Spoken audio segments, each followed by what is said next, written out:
Okay, so the last very significant transit that will take place in May 2026 is a Purnima moon, a full moon, in Anuradha Nakshatra or in Scorpio.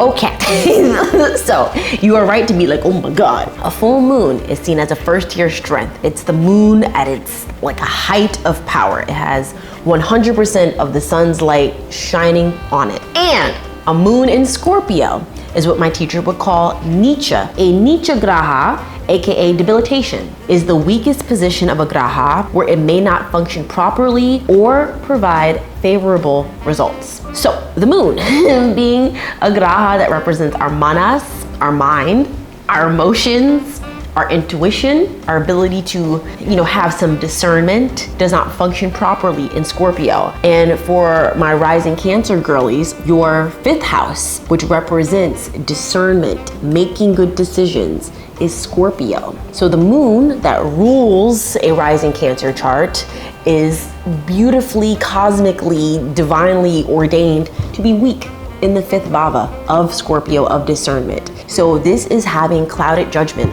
not being able to make smart choices. But it's this, my teacher would call mixed condition nature, because it is very strong being full, but it is also Nicha being in Scorpio. And then the moon has this affliction of a first tier strength Mars, because Mars is Swadashi in Aries. And it's crazy because Mars is exactly at 15 degrees of Aries and the moon is at 15 degrees of Scorpio. So Mars is actually aspecting into its own sign. So it is providing favorable results for that bhava because it has something called universal principle, where it's just gonna make the themes of that bhava be more positive. And that Mars aspecting the moon can create a bit of intensity to your mind. It can create maybe some anger, just some general fire to this full moon. Just be very mindful of your manas during this time. Notice if you're more reactive than responsive. Try to pacify yourself in any way that you can. Since Mars by nature is impulsive and combative, notice if some of those traits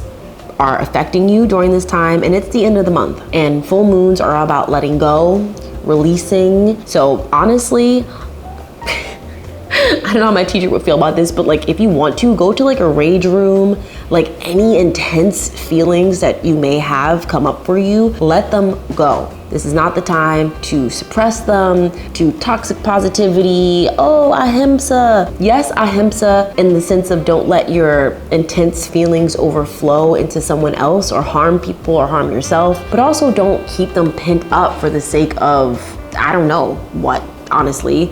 Let them out in a healthy, constructive way. So Anuradha is very closely linked to its predecessor nakshatra, which is Vishaka, which is very intense. And the Pratama, the symbol, is a triumphant archway. It's like when you think of military leader who has just come home from battle and he's walking through the gates of his city, this beautiful archway, like think of the Arc de Triomphe in Paris, that symbol to say, hey, we won, we came home, we triumphed over our enemies. But or Vishaka has like a, I'm gonna conquer by hook or crook. Anuradha is more smooth.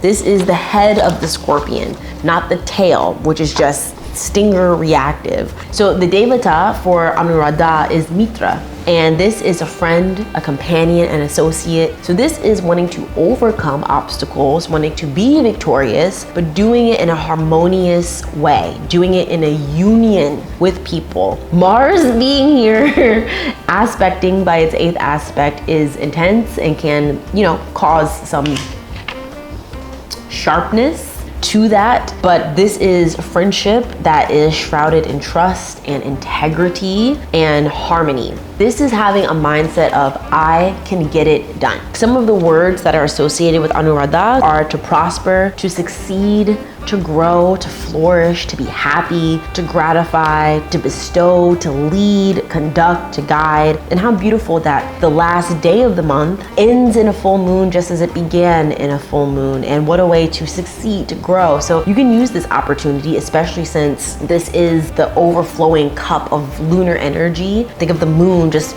spilling over to release and let go anything that may have held you back from succeeding. Let go of your mindset of what it means to be successful, because that looks different for every single person, no matter what chapter you are in your life. So some of the key themes associated with Anuradha Nakshatra is to succeed first. All else is second. And thankfully, this being an Anuradha, you will go after success, but following the rules, not necessarily wanting to be tyrannical or to take advantage of people. You still want to win, but you're gonna do it no matter what. It's being very single-minded about your goal. So use this full moon, use this light of energy. Like, even though the moon is debilitated, we can still tap into the positive qualities of it and not necessarily look at it as being this hugely negative thing that's going to adversely affect our manas. My teacher likes to think of Anuradha as having an iron fist and a velvet glove. So you'll do it, you'll be firm, but you'll do it in a really skillful, graceful way.